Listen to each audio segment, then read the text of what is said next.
Hello friends. चाहे ले लो फेरे या फिर कह दो कबूल है, अगर दिल में प्यार नहीं तो सब फिजूल है। दोस्तों, अगर आप लोग अभी खुद के शादी के निर्णय के बारे में सोच रहे हैं, आप लोग शादी का निर्णय लेना चाहते हैं, तो थोड़ा सा सावधान हो जाइए, क्योंकि मैं कुछ ऐसे 5 कारण आज बताने वाली हूँ। थोड़ा सा देख लीजिए कि ये जो 5 चीज अगर आप में है तो अभी रुक जाइए, अभी शादी का निर्णय ना ले। थोड़ा सा इसके बारे में सोचिए, इसको सुधार ले, उसके बाद ही शादी का निर्णय लेने के लिए सोचिए।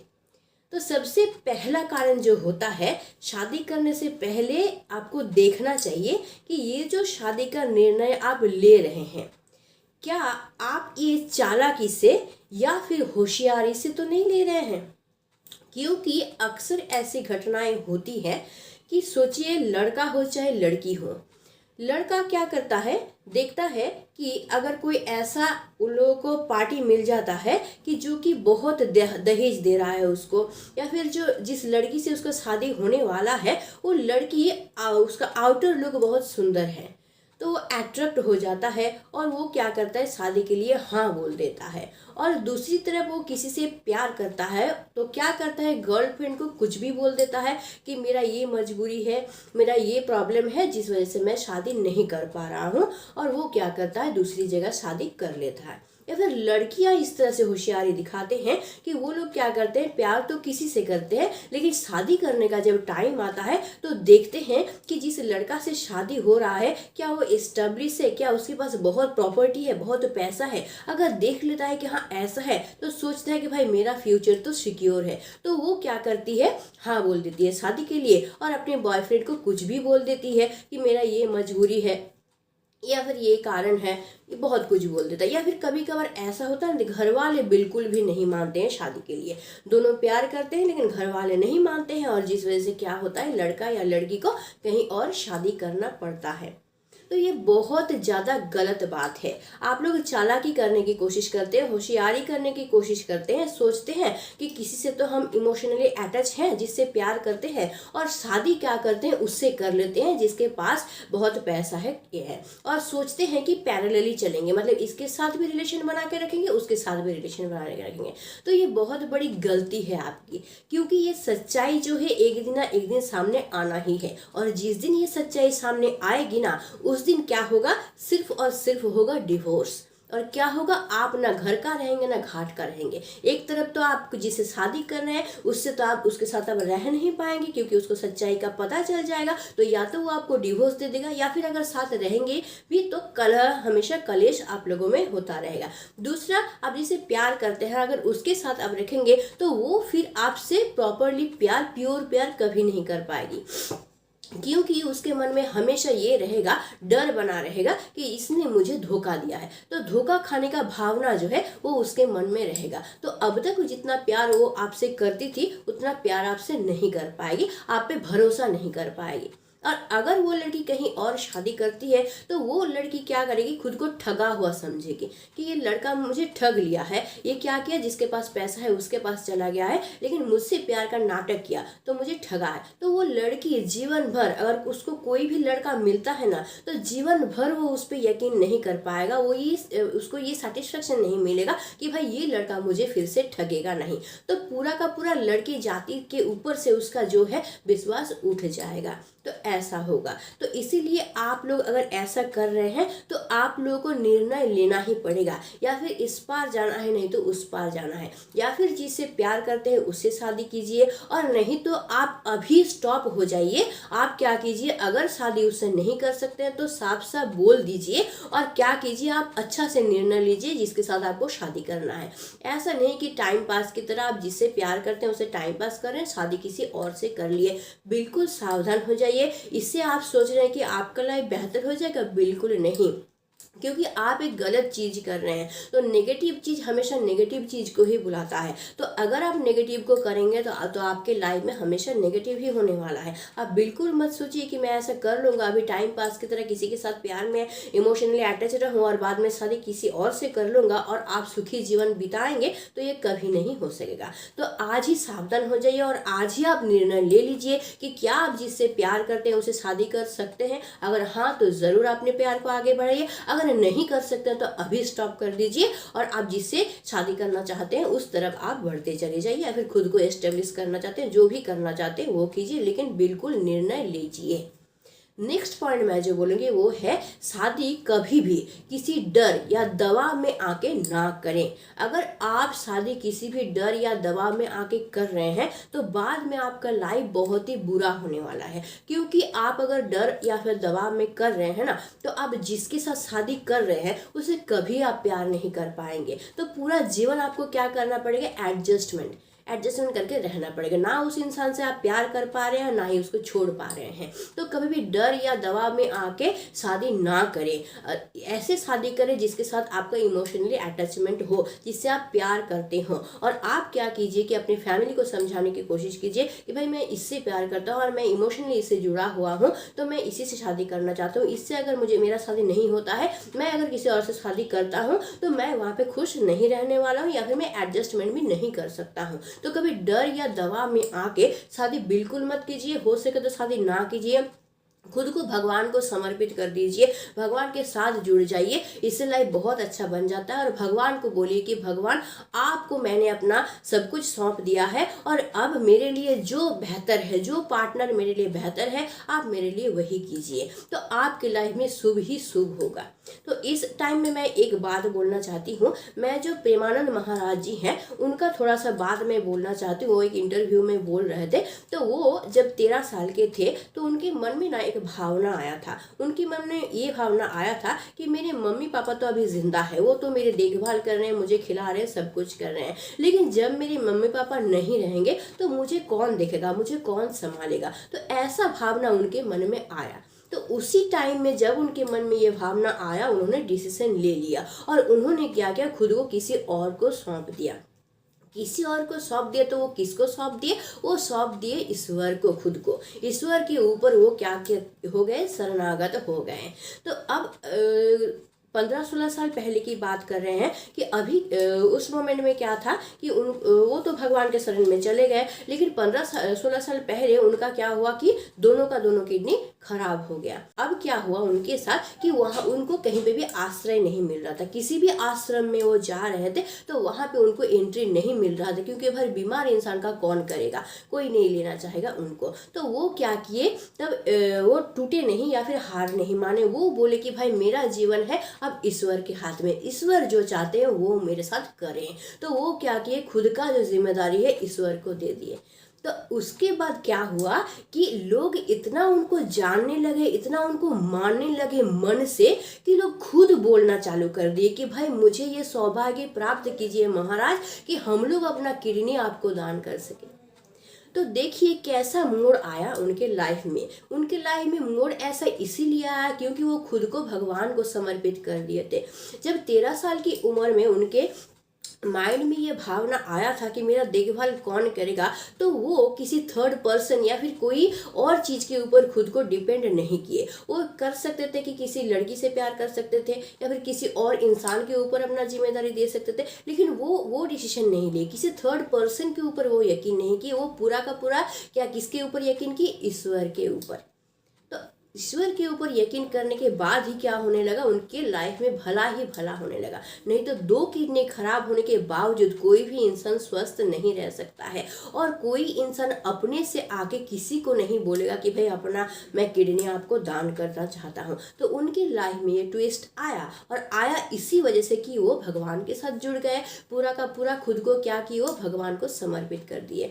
तो इसीलिए हमेशा मैं बोलती रहती हूँ अपनी वीडियो में कि खुद को आध्यात्मिकता की तरफ लेके जाइए, स्पिरिचुअलिटी की तरफ लेके जाइए, तो जीवन का हर एक प्रॉब्लम आपका सॉल्व हो जाएगा। जीवन में पूरी तरह से आपको शांति मिल जाएगी। और कभी कोई डिसीजन आपको अगर लेना पड़े तो आप अच्छी तरह से उस डिसीजन को ले पाएंगे। तो जरूर ध्यान रखिए शादी करने से पहले कि कभी डर या दबाव में आके शादी मत कीजिए, नहीं तो आप दोनों का लाइफ बर्बाद होगा। आपका तो होगा ही, आप जिसे शादी कर रहे हैं उसका लाइफ भी बर्बाद होगा। तो सावधान हो जाएं। थर्ड चीज का ध्यान आपको ये रखना है कि कभी कभार देखा जाता है बॉयज या फिर गर्ल्स का लाइफस्टाइल बहुत गजब का होता है।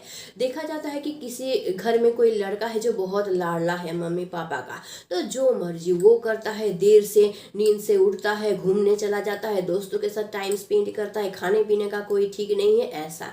तो ऐसा लाइफस्टाइल अगर आप रखेंगे तो शादी के बारे में भाई बिल्कुल भी मत सोचिए। क्यों? क्योंकि हमारा जो आदत है ना, खराब आदत, सिर्फ हमारे मम्मी पापा ही उसको सहन कर सकते हैं, और दुनिया का कोई इंसान ना ये सब चीज़ आपका सहन नहीं करेगा। या फिर लड़कियों का सोच लीजिए, बहुत सारी लड़की ऐसी होती है कि लेट से नींद से उठना या फिर अपने कोई काम नहीं करना, सिर्फ रील बना रही है, वीडियो बना रही है, एकदम माने क्या करती है वो, एक्टर एक्ट्रेस का लाइफस्टाइल फॉलो करती है और उसी तरह का अपने लाइफ को बनाना चाहती है। लेकिन नहीं भाई, आपको क्या करना है, वास्तव में पैर रख के चलना है। तो ऐसा लाइफस्टाइल आपको चेंज करना पड़ेगा। देखिए, जब आप ससुराल में जाते हैं ना, तो वहाँ जाएंगे और वहाँ जाके आप सोचिए कि 10 बजे 11 बजे नींद से उठ रहे हैं, ठीक, और घर वाले आपको बोल रहे हैं तो आपको बुरा लग रहा है। लेकिन देखिए, आप सोचकर कि किसी भी ससुराल में जाएंगे और कोई भी बहू 10 या 11 बजे उठे तो ये किसी को भी बर्दाश्त नहीं, मतलब कोई भी पसंद नहीं करेंगे। और बहू का क्या, मम्मी पापा लोग खुद अपने बच्चों को भी ये ज्ञान देते हैं कि भाई जल्दी उठना चाहिए सुबह, और जल्दी उठ के क्या करना चाहिए, फ्रेश होना चाहिए, पूजा पाठ करना चाहिए, अपना काम में ध्यान लगाना चाहिए। तो अगर खुद अपने बच्चों को ये सिखा रहे हैं तो सोचिए कि बहू को ऐसे कैसे वो सोच सकते हैं। वो उसी बहू को पसंद करेंगे जो बहू क्या करेगा, जल्दी उठेगी, नहा धो के फ्रेश हो जाएगी, अपने काम करेगी, अपना जिम्मेदारी ठीक तरीके से निभाएगी। तो ऐसे बहू ही सब चाहेंगे। तो अगर आपका लाइफ स्टाइल इस तरह का है तो प्लीज अपने लाइफस्टाइल को ना चेंज कर दीजिए, क्योंकि सुनने में कड़वा लगेगा लेकिन यही सच्चाई है। देखिए, कोई लड़का अगर इस टाइप का है कि लेट से नींद से उठता है, कहीं भी चला गया, जाके दोस्तों के साथ बैठा है 10 बार घर से कॉल जा रहा है, कोई फिक्र नहीं है उसको, वो वहीं पे बैठा हुआ है, जो तो कर रहा है, रात करके घर पहुंच रहा है, तो कोई लड़की ना ये बर्दाश्त नहीं करेगा, कोई लड़की को ये सहन नहीं होगा। तो अगर इस तरह का आदत है भाई, पहले इस आदत को सुधारिए, पहले जिम्मेदार बनिए, अपने लाइफस्टाइल को सुधारिए, एक संस्कारी इंसान बनिए, तभी शादी के बारे में सोचिए। और लड़कियां भी अपने आदत को सुधारो, पहले खुद संस्कारी बनो, जो सही है उसको करना सीखो पहले, उसके बाद ही कोई ना कोई शादी का डिसीजन लेना, ठीक है। फोर्थ पॉइंट मैं ये बताऊंगी कि लड़का हो चाहे लड़की, दोनों को शादी करने से पहले ये देखना चाहिए कि वो दोनों ही जिम्मेदार है कि नहीं। आजकल का ज़माना ऐसा है ना कि दोनों, लड़का हो चाहे लड़की हो, दोनों को ही ना अपने पैरों पर खड़ा होना बहुत ज़्यादा ज़रूरी होता है, नहीं तो फ्यूचर उन लोगों का सिक्योर नहीं होगा। अगर कोई लड़की सोचेगी कि भाई मुझे जॉब करने की क्या ज़रूरत है, मेरे हस्बैंड जॉब कर, मैं जिसे शादी करूँगी वही तो जॉब करेगा, मैं नहीं करने वाली, तो भाई समय का कोई ठिकाना नहीं है, कब जो समय का पहिया घूम जाता है कोई नहीं बोल सकता है। हो सकता है आप जिसे शादी करने वाले हो लड़का बहुत अच्छा जॉब करता हो, लेकिन हो सकता है कि कभी उसका जॉब चला जाए या फिर उसके लाइफ में कुछ ऐसा एक्सीडेंट हो जाए कि वो जॉब करने के काबिल ना रहे, या फिर कोई ऐसा डेंजर आ जाए लाइफ में जिस वजह से जॉब ना कर सके, हो ही सकता है। तो तब अगर आप भी स्टेबल होंगे तो आप तो संभाल सकते हैं अपने परिवार को। तो इसीलिए आज का ज़माने को देखते हुए लड़का लड़की दोनों को ही जिम्मेदार पहले बनना है, तभी जाके शादी का डिसीजन लेना चाहिए। भाई अपने पैरों पर खड़ा हो जाओ सबसे पहले, उसके बाद ही शादी का डिसीजन लो। लेकिन पैसा कमा के अपने पैरों पर खड़ा होना ही सफिशियंट नहीं है, उसके साथ साथ ये भी देखना है कि लड़का लड़की दोनों अगर जॉब करे को दोनों को घर का काम आना चाहिए, खाना बनाना हो, साफ सफाई हो, जो जो डेली रूटीन में हम लोगों का घर का काम होता है वो दोनों को आना चाहिए, लड़का को भी आना चाहिए, लड़की को भी आना चाहिए। भाई अब अगर ये बोलेंगे कि लड़की ये बोलेगी कि मैं कुछ नहीं जानती हूँ, मैं कुछ करती नहीं हूँ अपने घर में, तो ये बहुत ही गलत बात है, ठीक है। बोले ससुराल में आएगी और बोलेगी मुझे खाना बनाना नहीं आता, मुझे ये नहीं आता, मुझे वो नहीं आता है, तो ये नहीं चलेगा। भाई खाना बनाना नहीं आता है तो भूखे रहो, तुम्हारे लिए कौन जिम्मेदारी लेगा खाना बनाने के लिए? भगवान तुमको जन्म दिया है तो तुम खुद अपना काम तो करना कम से कम सीखो। तो तुमको खाना बनाना नहीं आता तो फिर भूखे रहो, या लड़का भी तुमको खाना बनाना नहीं आता भूखे रहो, कौन जिम्मेदारी लेगा तुम्हारा? खुद स्टेबल बनो, अपने पैरों पर खड़ा हो जाओ, किसी भी चीज़ के लिए किसी के ऊपर डिपेंड मत रहो। लड़कियां ज़्यादातर करती है रील्स बनाएगी, वीडियो बनाएगी, इसी में टाइम चला जाएगा, और जब खाना बनाने का टाइम आएगा तो उन लोगों को क्या हो जाता है, वो लोग डेंजर में आ जाते हैं, मुझे तो खाना बनाना नहीं आता, ये नहीं आता, वो नहीं आता। क्यों नहीं आएगा यार, तुम रील वीडियो बनाओ, बेशक बना, बहुत अच्छी बात है, बनाते रहो, लेकिन जो तुम्हारा जिम्मेदारी है, तुमको अपना लाइफ चलाने के लिए ये सब चाहिए ना, तो खाना बनाना हो या फिर कपड़ा धोना या फिर घर का थोड़ा मोड़ा जो काम होता है, चाहे आपके घर में जितना भी हेल्पर है, सोचिए आपके ससुराल बहुत अमीर है, बहुत हेल्पर है, तो आपको काम, तब आप नहीं बोलेंगे कि मुझे ये काम नहीं आता, वो काम नहीं आता, मेरे तो हेल्पर है, वही लोग कर देंगे। लेकिन वही बोले कि समय का पहिया कब घूम जाएगा कोई नहीं बता सकता है। आज आपके घर में बहुत हेल्पर है, नौकर चाकर बहुत है, कभी स्थिति ऐसे भी आ सकती है कि आपका नौकर चाकर ना हो, तब तो आप डेंजर में आ जाएंगे। तो आपको क्या करना चाहिए, सब चीज क्या करना चाहिए, पैशन की तरह लेना चाहिए। आजकल का तो स्टाइल बन गया है ना, लड़का लड़की दोनों एकदम अपना क्या करते हैं, अपने लिए हेल्दी फूड बनाते हैं, फूड प्रिपेयर करते हैं, तो एक पैशन की तरह आपको लेना चाहिए कि भाई अगर स्मार्ट बनना है, आप देखिए स्मार्ट बनना सिर्फ एडुकेट होना, स्टाइलिस्ट कपड़ा पहनना, ये सब स्मार्ट होना नहीं आता, या फिर बोल्डली किसी को बात बोलना, ये सब स्मार्ट होना नहीं आता। स्मार्ट आप तभी बन सकते हैं ना जब सब चीज आपको आया, आप बोल सकते हैं कि मैं, मुझे सब चीज आता है, कोई मुझे किसी चीज में हरा नहीं सकता, मैं सब कुछ कर सकती हूँ, तब आप स्मार्ट बने हैं, है ना। तो ये बात नहीं है कि आप लड़की हैं बोल के ही आपको खाना बनाना चाहिए, आना चाहिए, बोल के ही आपको घर का काम आना चाहिए, नहीं, दोनों को आना चाहिए, लड़का को भी आना चाहिए, लड़की को भी आना चाहिए। तो जैसे दोनों को अपने पैरों पर खड़ा होना चाहिए, इकोनॉमिकली जैसे दोनों को इंडिपेंडेंट होना चाहिए, उसी तरह से दोनों को ना काम भी आना चाहिए, ताकि अपनी लाइफ को आप अच्छी तरह से डील कर सकें। अगर ऐसा सिचुएशन कभी आ जाता है, सोचिए लड़का को काम करना नहीं आता है, तो फैमिली में पूरा साल 365 दिन तो एक तरह नहीं चलता है, कभी कभार लड़की का भी तो तबीयत खराब हो सकता है। तो लड़की का तबीयत खराब हो जाएगा, लड़का को खाना बनाना नहीं आता है भाई, तो दिन कैसे पार करेगा, हमेशा होटल से खाना बनाएगा, नहीं तो जोमेटो स्विगी तो है ही, तो जोमेटो स्विगी के ऊपर लाइफ नहीं चलता है, या होटल का खाना हमेशा आप खाएंगे तो आप बीमार पड़ सकते हैं, ये तो फैक्ट है ना। तो क्या होना चाहिए, दोनों को क्या करना चाहिए, सब काम आना चाहिए, खाना बनाना हो चाहे घर का कोई भी रेगुलर बेसिस पे जो काम हम लोग करते हैं दोनों को आना चाहिए। तो शादी करने से पहले आप खुद को एनालिसिस कर लीजिए कि आप इकोनॉमिकली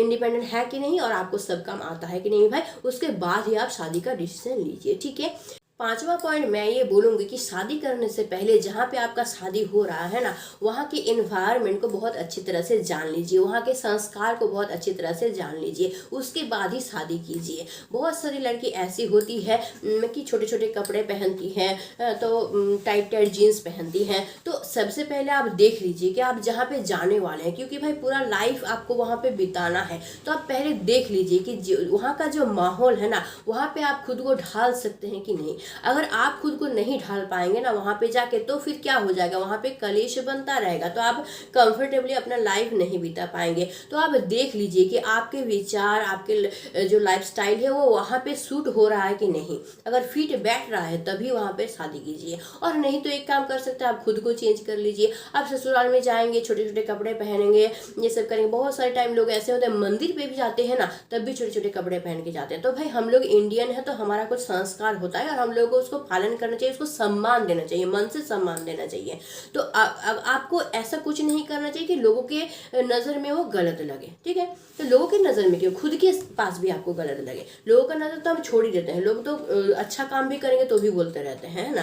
तो लोगों का तो छोड़ ही देते हैं, आप खुद के नज़र में गलत ना बन जाए, ठीक है। आपको हेजिटेशन ना हो, कोई भी चीज़ करेंगे तो हेजिटेशन ना हो। तो ससुराल में जाते हैं, छोटे छोटे कपड़े पहनते हैं, तो ससुराल के लोग अगर बोलते हैं, उसके हस्बैंड अगर टोकते हैं, तो बोलते हैं कि इनका सोच जो है ना ये नीची सोच है, ऐसे बोलने लगते हैं। तो सबसे पहले आप देख लीजिए कि जिस माहौल में आप जा रहे हैं, अगर वहाँ पे अलाउ है तो ज़रूर आप कीजिए, अगर अलाउ नहीं है, अगर उस तरह से आप रह सकते हैं तभी वहाँ पे शादी कीजिए, नहीं तो शादी मत कीजिए वहाँ पे। फिर आप उसी जगह पे शादी कीजिए जहाँ पे आप कंफर्टेबली रह सकते हैं, आपके विचार उन लोगों के साथ मिलता हो। तो ये बहुत ज़्यादा ज़रूरी होता है देखना, तभी जाके आप शादी का डिसीजन लीजिए। तो आज 5 पॉइंट मैंने आप लोगों के साथ डिस्कशन किया। इस 5 पॉइंट को आप सबसे पहले सुधार लीजिए, इस पे विचार कर लीजिए। अगर ये सुधर जाता है, इस पे विचार कर लीजिए, अगर आप सेटिस्फाई हो जाते हैं तब जाके शादी का डिसीजन लीजिए भाई, और नहीं तो शादी का डिसीजन मत लीजिए। अभी आपका सही टाइम नहीं है शादी का डिसीजन लेने का। तो आई होप आप लोगों को समझ में आया होगा कि शादी करने से पहले किन किन चीज़ों का ध्यान आप लोगों को रखना है। तो अगर आप लोगों को वीडियो अच्छा लगता है ज़रूर इसको लाइक कीजिए और इसको ज़रूर शेयर कर दीजिए लोगों के साथ, ताकि वो लोग भी बेनिफिटेड हो पाए इस वीडियो के थ्रू। और मुझे कमेंट करके ज़रूर बताइए कि वीडियो आप लोगों को कैसा लगता है, आप लोग बेनिफिटेड होते हैं कि नहीं, या फिर आप लोगों के लाइफ में अगर कोई प्रॉब्लम है जिसका सॉल्यूशन आप चाहते हैं तो मुझे कमेंट करके ज़रूर बताइए, मैं उस पर भी वीडियो बनाने की कोशिश करूँगी। और अगर आप मेरे चैनल पर नए हैं तो चैनल को ज़रूर सब्सक्राइब कर लीजिए, ताकि इस तरह का मोटिवेशन वीडियो आपको हमेशा मिलती रहे, क्योंकि ये वीडियो आपको बहुत दूर तक लाइफ में ले जाएगा। तो आज के लिए बस इतना ही। Stay tuned, meet soon, tata and bye bye.